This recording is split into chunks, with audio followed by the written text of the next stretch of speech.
Well, welcome everybody, and thank you for joining today's webinar with MPOWER Financing and Catalyst Gem on the F1 student visa process. My name is Sasha. I'm joined with Tamika and John. We're going to have a great conversation today on how you, as international students, can maximize your chances of getting an F1 student visa to study in the United States. So I'll briefly introduce myself and Empower. We as Empower, as I think all of you on this webinar know, we have the privilege of being the leaders in international student financing. So we help students, all of you, students from basically every country in the world, pay for a high quality education across Canada and the United States. Our funding can be used to cover tuition, living expenses, and all expenses related to pursuing a higher education abroad. And we're delighted today to be joined by John and Tamika at Catalyst Gem to help walk us through the F1 visa process. So, without further ado, I will kick things off to Tamika and John. Yeah, thanks so much, Sasha. Hi, everyone. I'll start with some introductions on my side. My name is Tamika. I'm the Client Solutions Director here at Empower, or sorry, at Catalyst Gem. We partnered with Empower to supply them with our F1 visa preparation course. This means that the course is free to everyone on this call and all of Empower students. Um, as far as an international education and experience, I started in international education a little like 13 years ago. So, a lot of experience working with agents, managing admissions, especially the F1 stuff here. So, that's what we'll be getting into today. And I do have a presentation for you. I'm on with John Evans, who is our CEO. I actually got him to get on and manage our chat. So, he will be answering the questions for you. John, would you like to say hello? Sure, thanks, Tamika. Good morning, everybody. Yeah, I'm John Evans. I'm the founder and CEO of Catalyst Gem. Our business really focuses on helping institutions and in the US optimize and scale their international enrollment. We recognize that the F1 process is really probably the most critical piece of that journey for students, and we built our F1 solution because we felt that the students in the market were not being adequately prepared for really what is probably the most important journey of their life. So through our online course and individual preparation training, we're able to help you maximize your chances of visa success. So we're looking forward to sharing more information today and hopefully engaging with you individually so we can get you fully trained and prepared for your F1 interview. Excellent. Back to Thanks you, so Timmy. much, John. Yep, perfect. I'm going to go ahead and get my screen share up so we can just talk a little bit about some of the details around the F1, the process, and things like that. So first off, let's talk about why you should invest your time and attention into preparing for your F1 visa interview. Again, as John mentioned, this is the most important part of the process. You've done so much work so far with getting your application done and financials and your Empower loan just to get your I-20. So this is the part where you really have to focus in on getting prepared. So number one, you'll see there it's getting harder to secure an F1 visa, and we'll talk about the data in one of the following slides, but it is, and visa denials are increasing at a high rate. So it's very important that you take this piece serious. Number two, you'll see there we know what to expect, or sorry, you'll know what to expect and to be more confident. Number three will help you identify the weaknesses in your profile. This is important because you need to know what areas you need to work on. And then four, our solution has increased F1 approvals by over 200%. So it does give you that little boost that you need. Moving on here. We'll just flip. There we go. That's data that I promised you. This is just to show you how those denials are increasing year on year. So those denial rates are going up, especially depending on where you're coming from. They're higher than other countries. So again, extremely important that you take this part of the process serious. Moving from there. Let's talk about the factors that influence your interview outcome. Obviously, you're going to go to your interview. They're going to ask you a couple of questions, and they're trying to determine you as a student and how genuine you are. So they're going to be looking at your educational objectives. Does your plan make sense? If, for example, you've done an MBA and you're looking to do a second MBA, that's questionable. If you're coming from one program and switching to another field, you need to be able to explain why you're doing this in a way that makes sense, especially to the visa officer.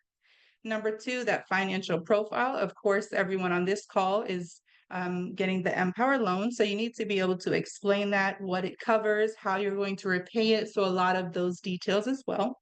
Number three is how you communicate your story. So it's very different than maybe watching a YouTube video and reciting what that person did to get their visa. You need to be able to communicate your story itself, not someone else's. And then number four, this one's a little obvious. Obviously, your ties to your country are super important. What is going to bring you back once you get that visa?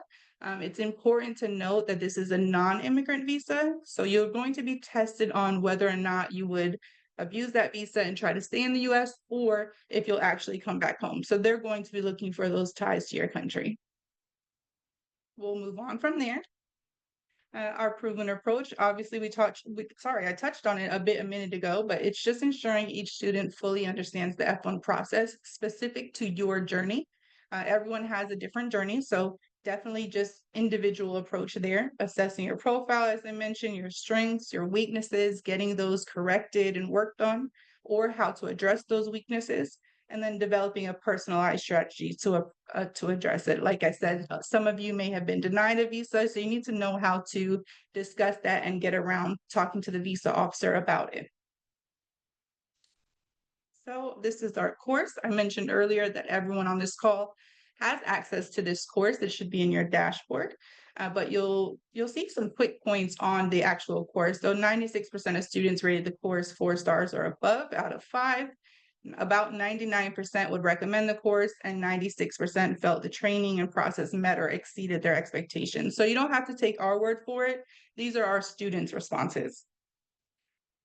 Moving on from there, some of the more important topics, completing that DS-160, as Sasha mentioned, it's very important that you do this as accurate as you can. There is a topic on the F1 visa interview, which is obviously very important, and then navigating the journey as an MPOWER student.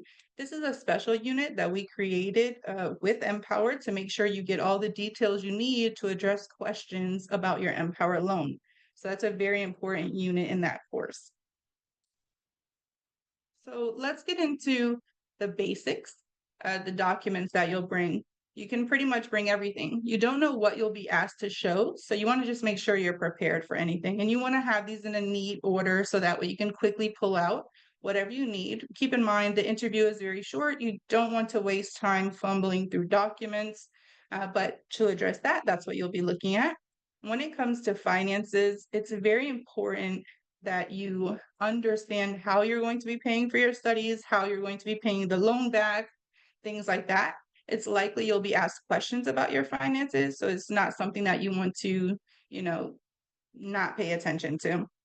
It doesn't mean that it's a red flag if you're just using an MPOWER loan, but you need to be able to articulate how you're going to be making those monthly payments, because you're required to pay monthly, so you should know how you're going to do that. The last one here, those home ties. I mentioned before how important that is. Each student will have different home ties. So this may be family, potential employment opportunities. So depending on what your circumstances are, you may have different home ties. We've talked a lot about the course itself, which is free to you as an MPOWER student, but there are additional services that you could purchase if you elect to do so. So typically these services are $249 US, but because of our MPOWER partnership, you're only required to pay $99 US. You get email support. So any question you have, you can send it over to your visa counselor. They'll be able to answer those questions for you. You get monthly webinars, which really bring that course to life. And you also get personalized virtual training. These are mock interview sessions. You get 2 sessions and they're 30 minutes each. You can ask all the questions you need to live in case, the email support was not clear or whatever the case may be. You'll be able to do that on those calls as well. Okay, let's talk about those mock interviews. This is to better understand the F1 process from start to finish. And again, that may seem simple, but that's specific to your story. This is not just general information.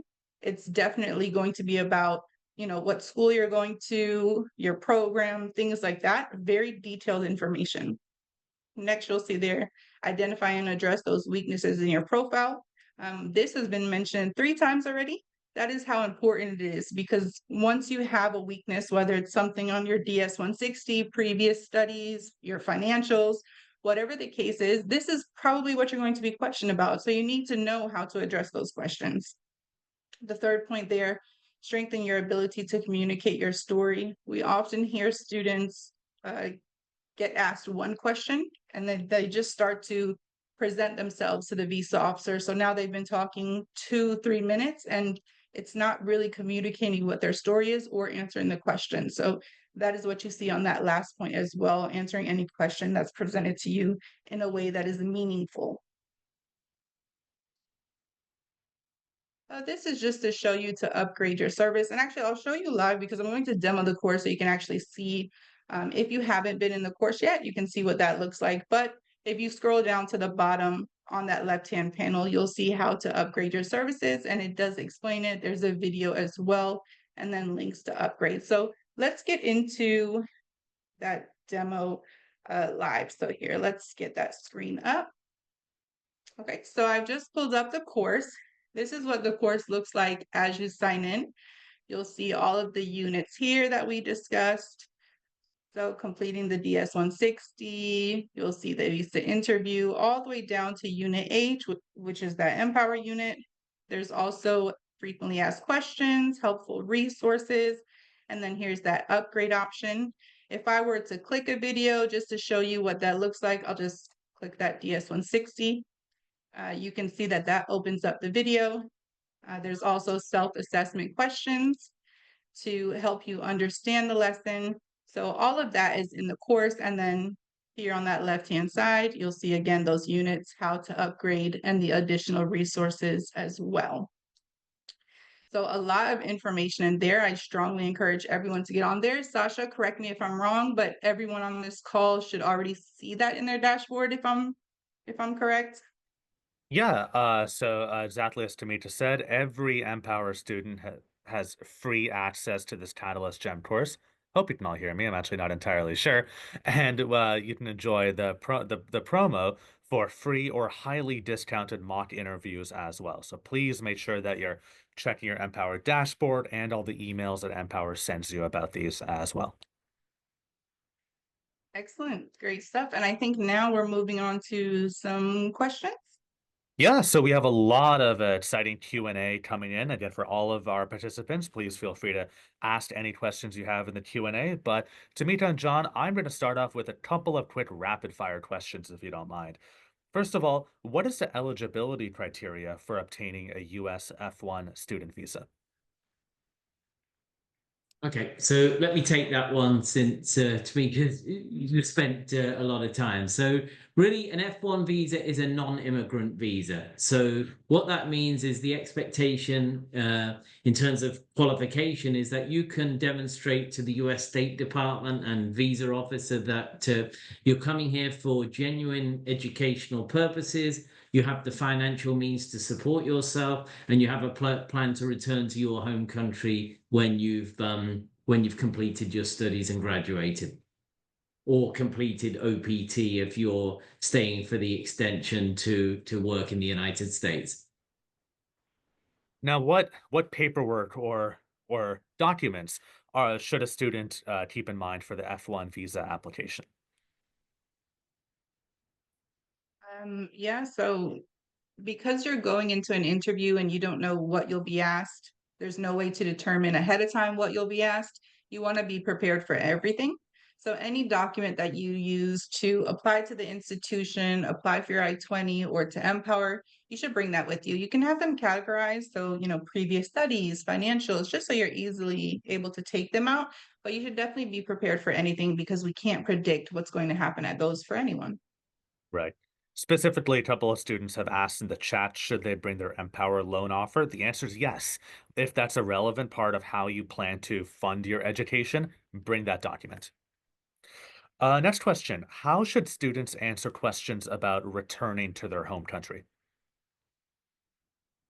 Let me take Yeah, this for one. sure. So of course, I mean, as I alluded to in the last question, an F1 visa is a non-immigrant visa. So what a non-immigrant visa means is that it's not a stay here in the United States forever visa. So the State Department is expecting at some point you will be leaving and returning to your home country. So of course, from that context, I mean, you need to be able to demonstrate that. You have ties to your home country and you'll be able to return to better employment in your home country, based on earning that higher qualification. Hmm. My recommendation here is if at all possible, research graduates of your university who are working in your home country.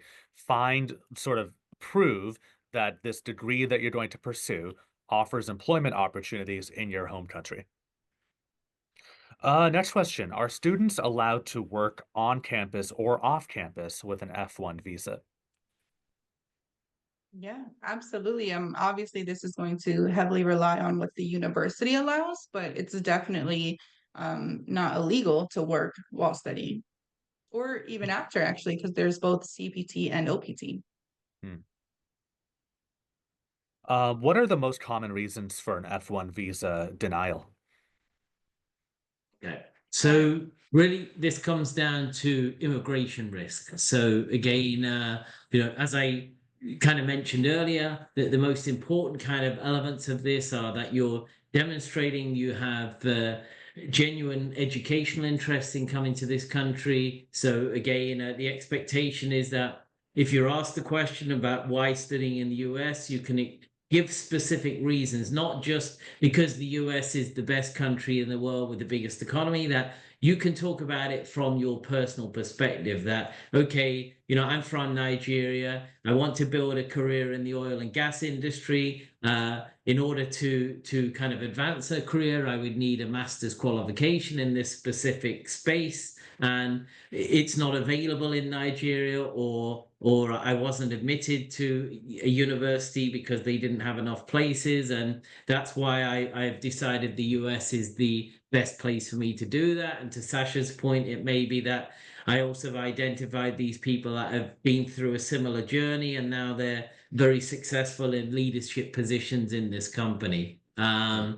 So so yeah, so the second part, of course, is that you have the financial means to support yourself, and this is important because even within the chat, many people have been asking about the financial situation. Now, of course, an Empower loan is a unique product. It's giving you the opportunity to really invest in your education in the United States, but to be very clear, you must be able to show additional funds as well. You cannot only show the Empower loan because, of course, you're going to have to do things like pay interest on that loan during your studies. And if the visa officer doesn't see that you have additional financial means, they're likely to reject you because they're not going to allow you to repay the interest on the Empower loan with the loan itself. So financial means is really important. And then the third element is showing your intent to return home. So that means you can show that you have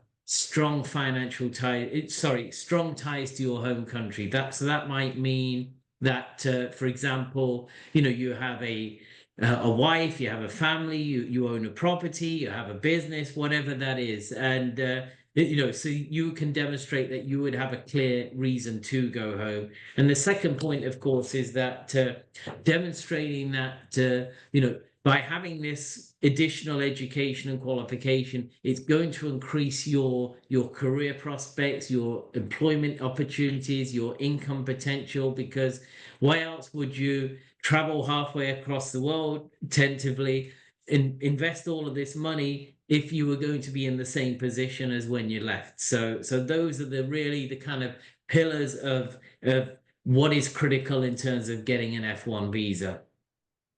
Absolutely. Sasha, can I add something on to the end of that? Please. Yeah, I just wanted to add, in addition to what John is saying, so when you go to your visa interview, or if you've gone before, you're not told why you're denied. So don't automatically assume you're denied because of the last question you were asked or the interview ended. So it must have, you must have said something wrong to that question. That's not necessarily the case. Of course, the interview viewer will finish the interview. However, make sure you keep a good transcript of this is what was asked, this is what I answered, and honestly review what you answered and see if that was an appropriate answer. See if you told your story and things of those natures, because you don't know, you're not told why you were denied. You're likely just going to get a plain piece of paper that's going to say you were denied under 214B with no further explanation. So be very honest when you're reevaluating any interview that you've gone to already. Absolutely. Final one of my rapid fire questions before we'll turn to the audience questions. If students are unfortunately rejected for an F1 visa, what would you advise they do before reapplying? I feel like I cheated because I just gave some advice on reevaluating that Uh, rejection. But yeah, and I'll let John answer next, but it's just definitely reevaluate what happened at that interview. Be honest with yourself and really reflect on what happened. And once you fixed what was going on, then reapply. John? Yeah, and I think, Sasha, it's a good time to bring attention to our personalized training, right? So really, when we take students through one-on-one training, we're really doing a detailed diagnostic of their profile. So through that, we're identifying what are the potential reasons that they might be denied for an F1 visa. Maybe it's because of their financial strength. They only have the MPOWER loan. They don't have any other financial sources. Maybe they're not articulating clearly enough, why they want to come and study in the US, or maybe they're not demonstrating that their ties to their home country are strong. So to Tamika's point, they're not necessarily going to fully understand why they've been denied purely on the basis of that interview, because don't forget they're completing a DS 160, and that's essentially determining at the consulate level and the State Department level, is this student eligible for an F1 visa or not? So many times it might be the answer is no, but then maybe they can convince the visa officer otherwise. But again, that's why the one-on-one training is so important, because we're helping the students understand where those weaknesses and risks may lie, and we're helping them address those in advance so they turn up for that interview with confidence and clarity. Absolutely. Thank you so much for that, John and Tamika. A reminder to everybody that, well, a couple of reminders. First of all, you all have free access to the Catalyst Gem course through your Empower dashboard. And secondly, a lot of you, or probably all of you, are eligible for free or highly discounted mock interview sessions. So please check out your Empower dashboard and all the emails that you're getting about this so you can sign up for those services and maximize your chances of getting an F1 approval. So we have a lot of time left in this webinar, and we're going to be taking as many audience questions as possible. So please submit them. We've had hundreds asked so far. It's going to be a challenge for me to sort of aggregate them, but I will do my best. The first question that's come up a couple of times are, I'm having a hard time finding a visa appointment slot in my home country. Is it okay to get an appointment in a different country? And how would that affect my chances of approval? Yeah, so there's a Yeah, couple so of, oh, sorry, yeah, go Tamika, ahead. go ahead. Go.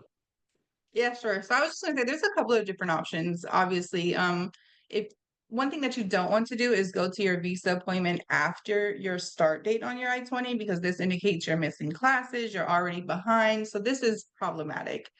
So from there, you want to consider, obviously, like Sasha mentioned, going to a different country, but this is after you've exhausted any opportunity or possibility of getting the interview in your home country.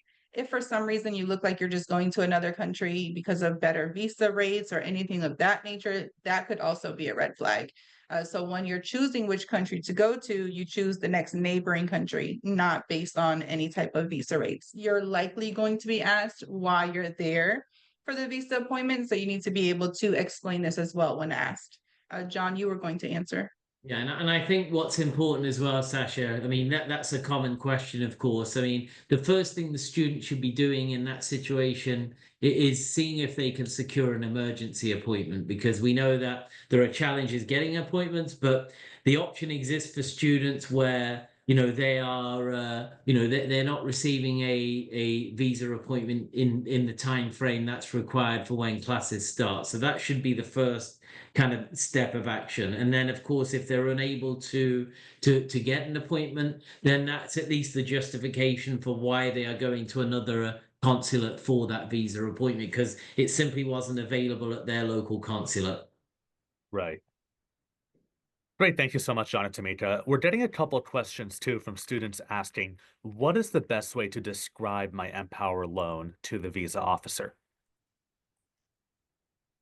Uh, yeah, so that's pretty simple actually. So your MPOWER loan is an international student loan. It's going to cover your tuition and living expenses. You can leave it at that, or you can choose to go into more detail if you'd like, but just keep in mind whatever you bring to the visa officer, they may then question. So if you're mentioning things like you're required to pay on a monthly basis, you then open yourself up to how much do you have to pay? How are you going to pay it? So be very mindful of what you're saying to the visa officer as well. Yeah, if I can specifically add on to that as well, it's important to demonstrate a plan for payments. That means I know my monthly payment. It is so much dollars per year. I can work legally on campus, couple of hours as a research assistant, teaching assistant, and just show that you put some thought into it. After graduation, I plan to pay off the loan very quickly while working on OPT. Again, OPT is a legal part of the F1 visa process, and I have demonstrated career opportunities back in my home country. Other people like me from my country, from my school, have secured jobs like these. These are the sort of jobs I hope to pursue in my home country.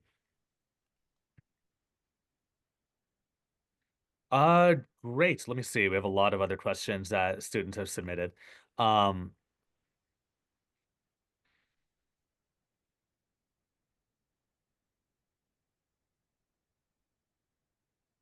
let's see. Oh my God, these questions are coming at a very fast pace. There's a lot of news. We had some questions asked. There's a lot of news out there right now about visa revocations. What should students keep in mind about this? Sure. So I think I think it's important to keep in mind that this isn't affecting every international student.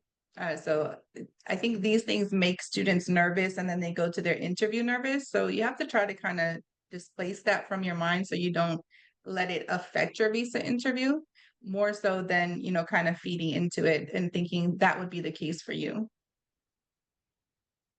Yeah, it's important to remember like there are a lot of stories in the news. They affect a relatively small number of students, and that the vast 99.9% of students are completely unaffected by such revocations.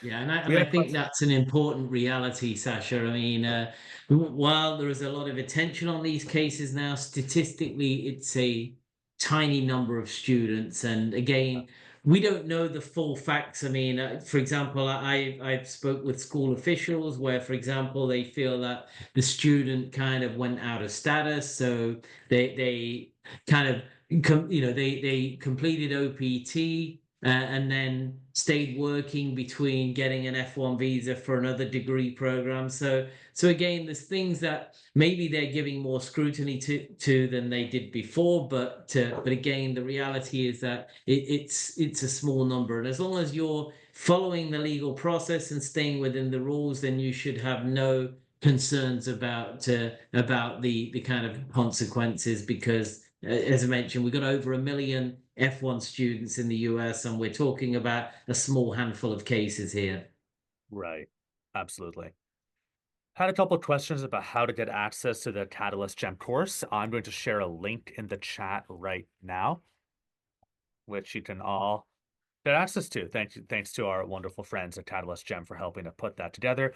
You should all have a link to that in your various emails, in your Empower dashboard, and such as well. It's a free course, so please make sure that you're all taking advantage of that opportunity. A couple students have asked, will my marital status affect my F1 interview?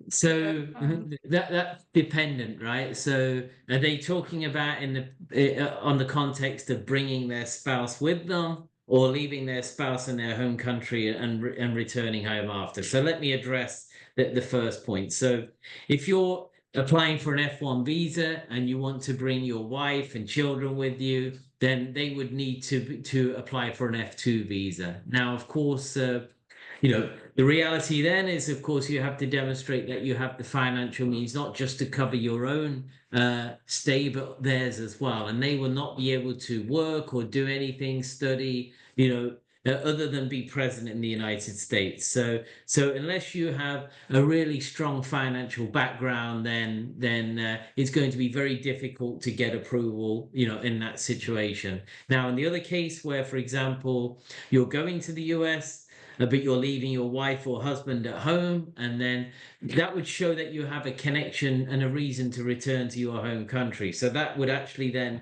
be a positive, because ultimately you're showing that you're not looking to live in the US forever because you have family to return to. That's a great point.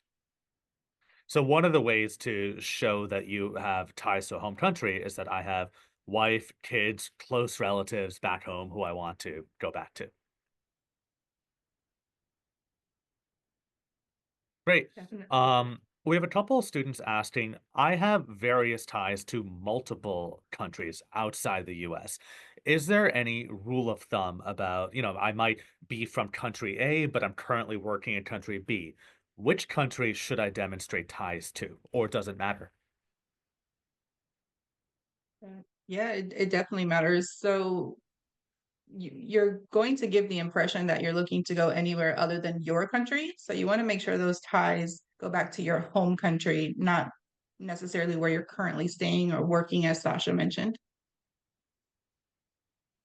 Yeah, I think the number one thing, if I could maybe add on to that, the number one thing is you have a reason to leave the US after graduation. That's the number one thing. It almost doesn't matter where you go.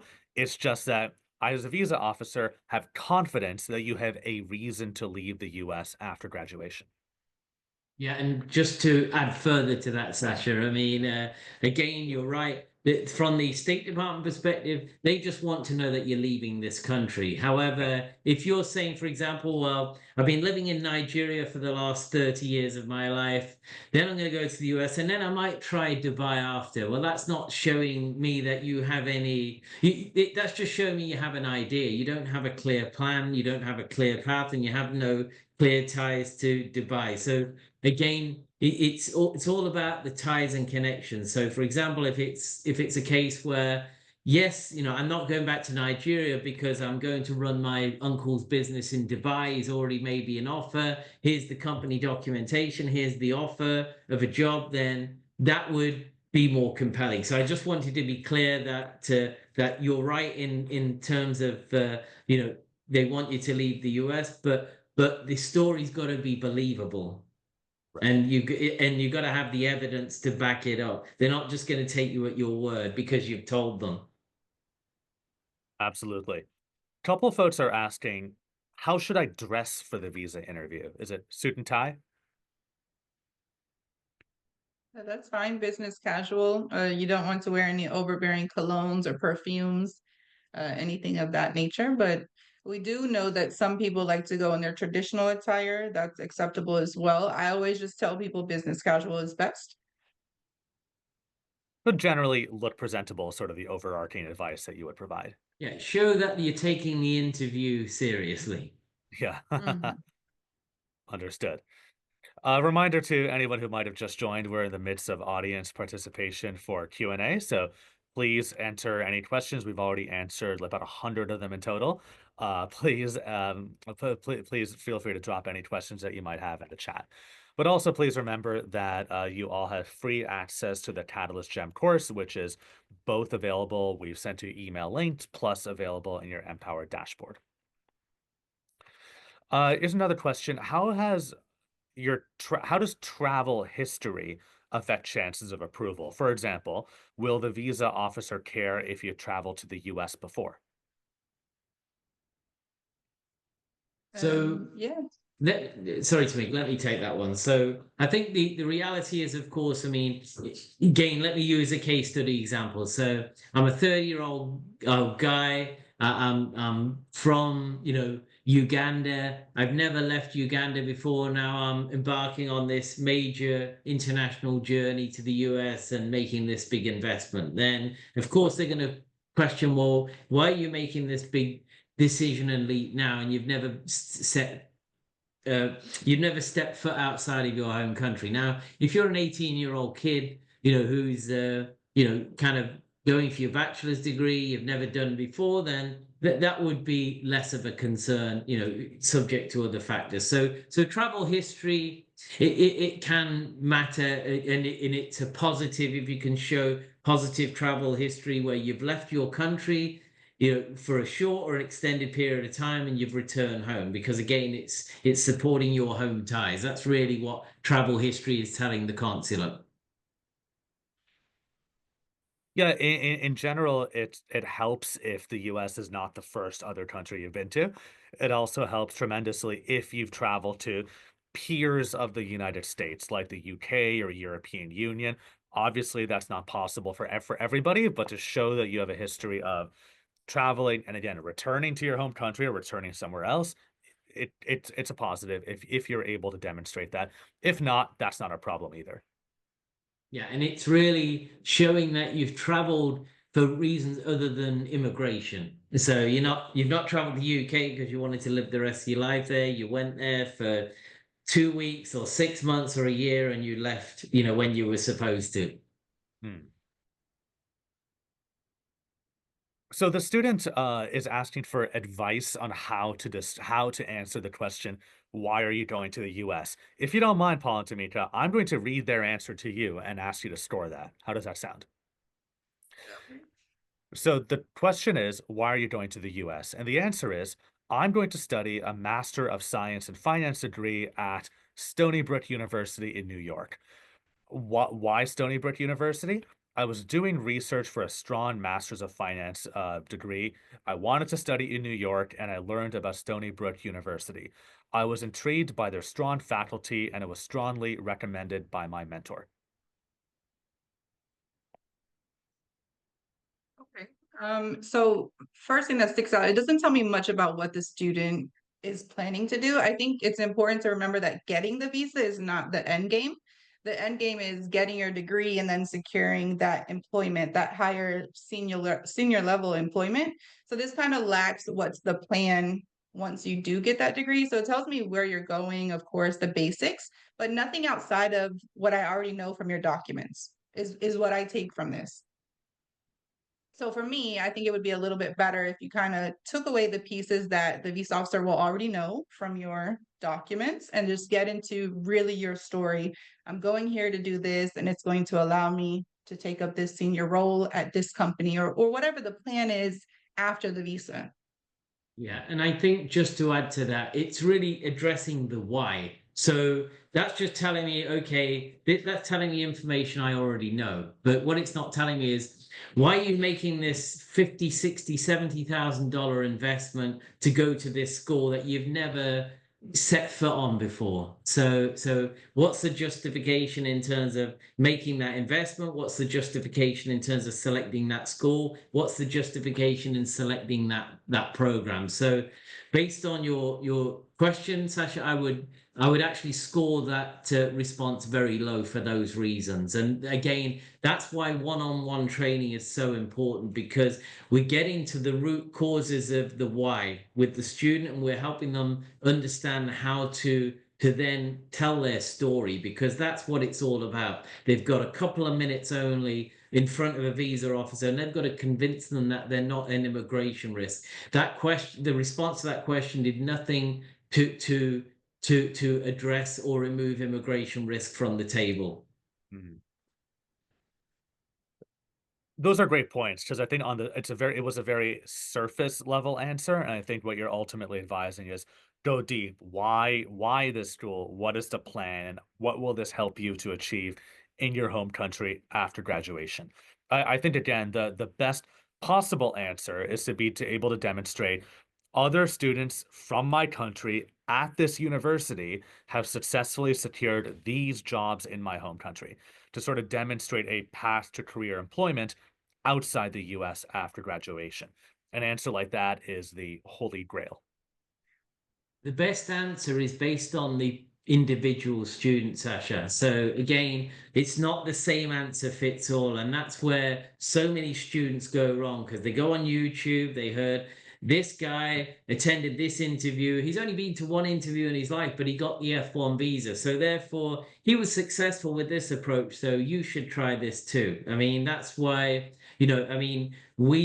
that's why we developed our product because we recognize that students were ill prepared for this process. And really, every single student's case is different. The criteria is the same, but the individual profile is different. And that's why we tease out the information, we identify the risks, and then we help counsel the students on how they should effectively, address those questions of the why.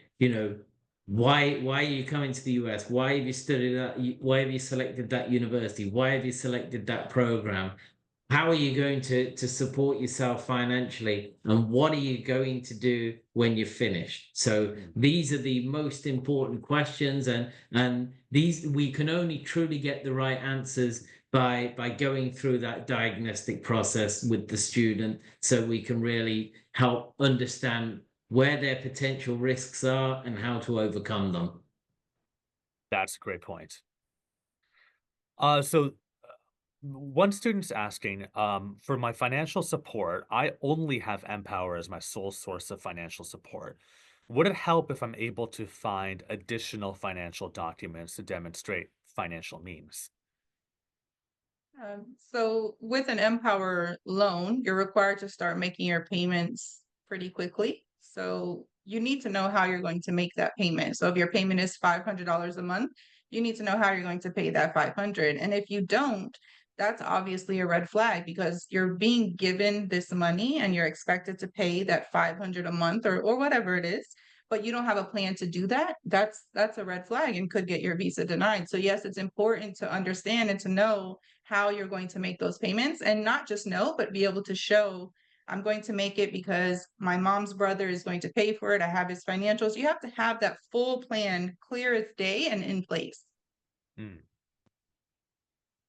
For reapplicants, students who were denied previously and who are now applying again, how do you answer questions like, what has changed since your last application? Yep. So just reiterating, you don't know why you were denied the first time. So this is more like the visa officer trying to get a feel of what's happened, what's your opinion. So this would really depend on what happened at that first interview. So another one of those areas where it's hard to answer specifically, but generally speaking, you're going to answer with maybe, whatever has changed, what's different, is all the documents the same or are your answers the same? It's really hard to narrow down that question on a webinar setting. But it really just depends on what happened the first time and what's going on this time around. And again, I think what's just to add to that, what's important, Sasha, is that again, students that go through our training process understand where that weakness might be in their profile. So, I mean, we've had many cases where candidates have gone through a training process, they've been denied still, but they've understood based on the nature of the question, maybe they didn't answer it correctly or confidently or whatever it is, but without understanding where those red flags are in the first place, they're no better served and they can't really answer that question in a meaningful way. Right. That's just the reality. And I think the final question for now, before we go to parting statements, is would it help if my current employer in my home country offers me essentially leave to complete my degree, and they're expecting me back with my new degree in my home country with a job offer and promotion? Yeah, that's great. That shows ties to your country. It gives you a reason to come back. It also shows how you're going to repay the loan. That's great. Keep in mind, these documents can also be fact checked. So you may be put into review while they check your documents. So yeah, definitely something that would be helpful in a visa interview. Yeah, absolutely. I mean, I'd say this is like the best case scenario. It answers home country ties, answers how are you going to pay your loan. I mean, fantastic. If you're lucky enough to be in that position, then like good for you. Mhm. All right, John and Tamika, I'll let you. Why don't we start with Tamika to offer any final thoughts or parting advice to the hundreds of students on this webinar? Yeah, sure. So I think it's very important. Probably the most important thing for you guys to do is just to know your specific story, not what you see in somebody say on YouTube or, even questions that we answered here are general answers to these questions, but to know your specific story is going to be key for you.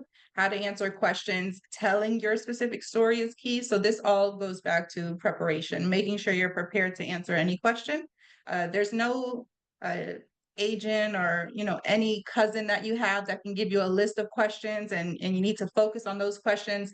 That's counterproductive because now you're preparing for one set and you may get something else and now you're not prepared to do it. So the preparation is in knowing your whole story and how to communicate that story to the visa officer. So for me, you guys, it's extremely important that you focus on preparing yourself for anything versus narrowing it down or maybe taking hints from YouTube or wherever it is. You have to make sure it's just your story, not someone else's. It's a great point. John, any parting thoughts from you?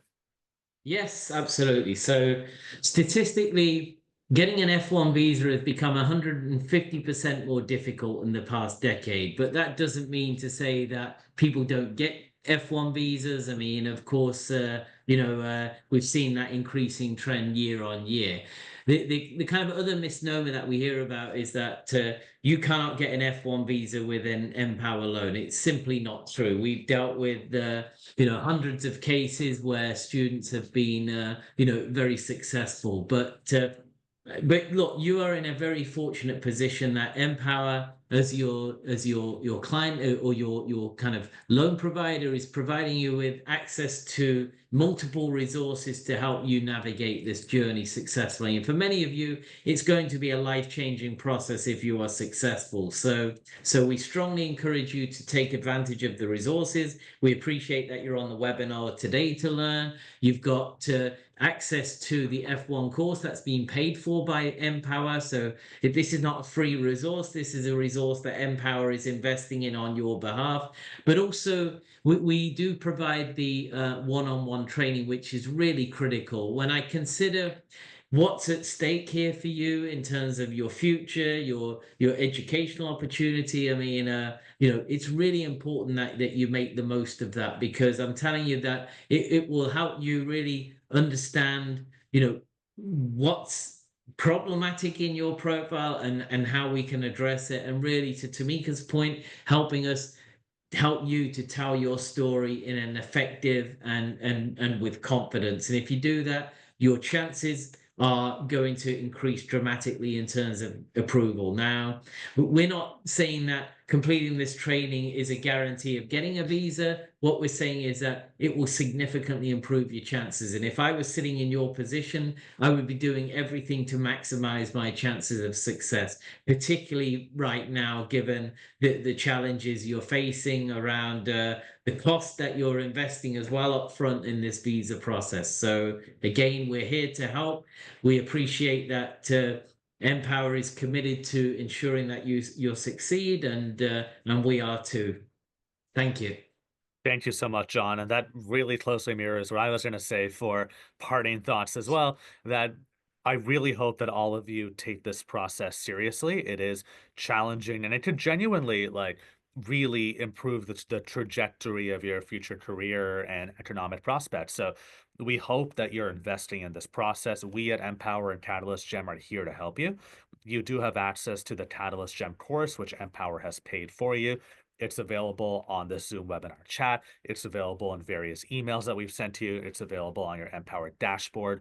The course is absolutely something all of you should be taking advantage of.